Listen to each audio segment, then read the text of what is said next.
The Paris Motor Show late last year featured a huge drive for EVs and a massive push for budget models. They're now reaching our shores with the Renault 5e at 23,000, the Leap Motor T03 at an amazing 16,000. Yep, that's now cheaper than a petrol Fiat 500. And in my opinion, for many people, a much better car. Hold on to your hats, EV price parity is here. I'm Dave, this is Dave Takes It On. EVs are too dear? No longer. That old mantra has run its course and is consigned to the scrap heap of history. EVs in many cases are now not only the same price, but many are now cheaper. It's taken a while, but we finally get there. In the early days of any new tech, we're offered only the premium models. Only once they catch on, and all the rich people with more money than sense have finished flashing their cash around and sales start slowing down, do the manufacturers finally start making and releasing the budget models for us mere mortals who work very much to a budget, who check every penny we do spend, and often only spend it when we actually really need to. If the old one is still working, we hang on to it for another year, praying it lasts for another year. But finally it comes a time when we can put it off no longer. The old one has passed its sell-by date, and we do need to replace it. Now, for many people, we just need a runaround, a second car, and budget is the key word. It's not a long-distance road trip demon, nor destined to take the extended family on regular trips for picnics to the beach. It is for the simple commute for just the driver to and from work. Maybe the odd trip to the supermarket or the hairdressers. Maybe once a week or month. It's a night out with the girls or lads. Did I mention cheap? Well, Paris Motor Show last year was for you. It featured EVs and very heavily at the budget end of the market. And when I say budget, I mean forget your 40, 50 and £60,000. I'm talking 20,000, maybe 25. But if I could get cheaper still, I'd definitely have a look. And that's what's now appearing on our markets. According to Auto Trader, probably UK's largest source of used car data, the average price of a used car last year, December 2024, was $16,649. There are now brand new EVs on sale at list price, cheaper than this, proper ones at that. For those who prefer new, the average price of a new small car was $18,000 to $27,000. And this could get you an ever-popular Vauxhall Corsa petrol, £18,005, or VW Polo petrol, £21,200, or Ford Puma petrol, £26,300. Well, previously the idea of looking at an EV in this price range would be a laughing matter. They started well over £30,000. Indeed, Vauxhall Corsa E was well over that level. No point even looking. Be aware that we're talking here with list price. Deals are often available if you shop around, but they're not always there for long. But that was then, this is now. At the Ford Puma end of that price range, we got a selection of EVs like the ever-popular MG4, 26,995, or the BYD Dolphin, 26,195. These are larger, both of them on the outside than the Puma and on the inside, and indeed, both are often used as the only family car for smaller families. Moving down in price, we get down to the GWM Aura E03, 24,995, the iconic Fiat 500e, also now 24,995, Hyundai Insta 23,495, Vauxhall Frontera 23,495, and this is an incredible car in the Vauxhall range. As a member of the Stellantis group, they've taken a bold step of launching the new Frontera in 3 models: petrol, hybrid, BV, that's the 100% EV, all at exactly the same price, to the pound. No longer do you need to choose the best model based on price, on what you can afford. Now, if you have decided that the Frontera is the best car for you, then you're perfectly free to choose the best propulsion system for you without any price penalty. At long last, full price parity, and at long last we will see the true popularity of EVs. For as long as they were £10,000 dearer than their petrol equivalent, of course they were never going to be as popular. Now with price parity, let's see what the buying public chooses. Moving on further down the price range, we drop below 25,000 and head down towards 20,000 with equally classic delves back into motoring history with the newly launched Renault 5e. It's 23,000, or the Citroën EC3, 22,000. Both fantastic cars, both amazingly not the budget models. In both cases, these cars have more budget models to be launched later this year, which will be even cheaper, and they're targeted to drop below £20,000 new. Plus launching this year is the Renault Twingo, definitely below 20,000, and a Renault 4e, also around 20,000. Well, the market around £20,000 now getting decidedly crowded, and they're not cheap, nasty Chinese cars, for those with an aversion to them. In fact, I've only mentioned a single Chinese car so far, BYD. The bulk of the Chinese, not yet here. Don't worry, some are, the rest are still to come, and for them we need to dive below 20,000. Well, here we meet the Dacia Spring. This is a joint effort with Renault and China, so we get the best of both worlds. The Spring starts at $14,995 in the UK and is currently joint cheapest on sale. Dacia is already well known for its budget cars and seemingly well accepted. There are plenty on the roads, and in Europe in 2024, the Dacia Sandero petrol version was the most popular car. Budget, yes. Rubbish, definitely not. There are plenty of things you can happily live without in a cheap budget car, like a 16-speaker Bose stereo system with twin bass speakers and amplifiers. The Spring is another example. Simple, few bells and whistles, just great value. Its partner holding the same space for the cheapest EV on sale in the UK today is the Leapmotor T03, obviously also at $14,995. Well, this is much more reminiscent of the Fiat 500 in shape, size and design. That has proved to be a popular car for many years, well, decades in fact.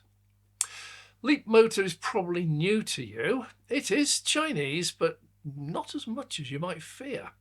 First, it's a proper EV company with a good reputation over there. But this car is part owned and produced by Stellantis, and they you will have heard of as they own Vauxhall and Fiat, amongst many others. It is a true joint venture, and it is assembled in Poland, where many other European cars are assembled. It is a full EV and has more features and goodies than you might expect at such a budget price. Okay, elephant in the room. Are EVs good for everyone?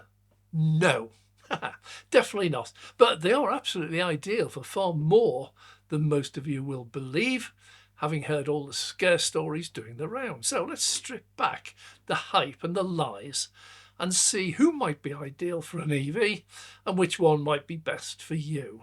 The UK average mileage is just over 7,000 miles. So if this is to be your main car, the family car, and you have kids and you do regular longer trips, say 50 to 100 miles, then get the size and space right first, and few on this list will be suitable. The MG4, yeah, the Dolphin, yeah, maybe the Insta, possibly the Frontera. Check them for size first and foremost. If this is your second car or just a run around, they'll all count. So is electric right for you? Well, first, forget all you've heard and let's get some facts. Let's look at fuel costs. If you only keep your cars for, say, 3 years, and it's going to be a second car, you'll be doing less than 5,000 miles a year. Now, as a petrol car, what you once had, you would have been doing an average of about 40 miles per gallon knocking around town, so you would be buying about 125 gallons a year, £6.25 a gallon. You'd be paying about £780 a year, £2,400 for the life of your car. That's historical. So a budget EV knocking around town, worst case scenario, does 4 miles per kilowatt hour.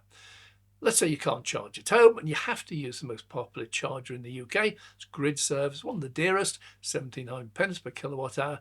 You'll buy 1,250 kilowatt hours at 79p. It's £987 per year, or £2,961 for the life of the car. That's £560 dearer in fuel costs. But GridServe's not the only charger out there. There are more than 20 different charging networks to choose from, and just like with petrol, many of them are readily available and many of them are cheaper. Use one of these and the cost of public charging your EV for the 3 years will be cheaper than the petrol you used to buy. EV on the move, if one is near you, only charges 65 pence per kilowatt hour, so use them and the 3-year cost will be 2,437, almost exactly the same as you used to pay for petrol. But many offer also a membership, and that is where you pay a monthly fee, usually a £5 or a tenner, and they then discount the price you pay by about 30%. Choose one of them and your public charging for 3 years will be down as low as about £2,000, including those membership fees. That's now much cheaper than petrol. You're still on public chargers. With a bit of research and a bit of geographical luck, you could easily find one that would cost you under £1,000 for public charging for the entire 3 years. That's significantly cheaper than petrol. Then there are those that can charge at home, and here we enter a totally different world. Up until now, we've discussed EV public charging prices as high as around 79 pence per kilowatt hour. With discounts and memberships, that drops as low as about 30 pence. But for my home charging, I actually pay 7p per kilowatt hour. Many other people do exactly the same, and I've been doing that for nearly 5 years. So in one example above, we found it could cost you £560 more over 3 years in an EV versus a petrol car. But we've not talked about servicing. Most EVs have little or no fixed servicing. Tesla, for example, has none. Your old petrol car had a compulsory service regime per year in order to keep the warranty valid. If you failed to service your car on time, the warranty became invalid. EVs have very much fewer moving parts, and so most have a much simpler, cheaper service requirement. Others have a voluntary scheme. They invite you to join, which is much more of a check over than a service and obviously much cheaper. And besides, missing it will not usually invalidate your warranty. Well, that alone over 3 years could easily save you more than any additional fuel costs. If the car you're considering is a second car and will rarely go any distance, and if there is a public charger nearby, or you can charge at home, then the range of the car is about as much interest as the range of your old petrol car. It's a figure that you'll hopefully never find out. And if you can charge at home, then the sheer bliss of always waking up every single day and having a full battery makes motoring a real pleasure. Now, one final thought for drivers in the UK thinking of buying a new car. The Conservative government passed a law to encourage or force the automakers to make more EVs to eliminate exhaust emissions, which are harmful to both our health and to the climate. They set automakers a target to stop making petrol and diesel only new cars by 2030, to stop making hybrids, new ones, by the year 2035, and be making only EVs by the year 2035 and ever after. They then bowed to industry pressure, and moved the goalposts and pushed the date for the end of petrol and diesel only cars back to 2035. When Labour took power, they promised to reverse that decision, and true to their word, they've now done so. So, no more new cars with engines running only on either petrol or diesel can be made and sold in the UK after 2030. So the value of these cars is already taking a dive on the used market, as reported by the leasing companies like Lease Loco. Purchasing a new petrol or diesel car in 2025 might mean that in 3 years' time, with the higher depreciation, that used car will have very little value. Similarly, buying a hybrid or plug-in hybrid, PHEV, in 2025 might also see a huge increase in depreciation, as the mandate in 2028, for example, will require more than 50% of all new vehicles sold to be 100% EVs at that time. There are those who believe that the government will back down and scrap all these EV mandates, but in fact, in the short time it has been in power, the Labour government has actually done the exact opposite and brought the date forward 5 years, making it more draconian. There's little chance of them backing down. With price parity upon us, there is no need to shy away from looking at an EV as part of your search for a new car in 2025. The old myths are rapidly being eliminated and shown to be at best untrue, at worst deliberate lies. Around the world, governments of all political persuasions are racing ahead to get rid of pollution, get rid of exhaust emissions that we all know kill us, kill ourselves, our children, and our grandchildren. Use your common sense. Would you prefer to breathe in clean, fresh, healthy air, or poisonous, toxic, carcinogenic fumes and chemicals that we have pouring out of the exhaust pipes of our fossil fuel burning vehicles? I'm Dave, and thank you for watching. If you have enjoyed this, please click the like button. If you'd like to see more, please subscribe. Big thank you as always to our Patreon members who support us financially. Without them, making these videos would not be possible. Thanks very much. I'm Dave.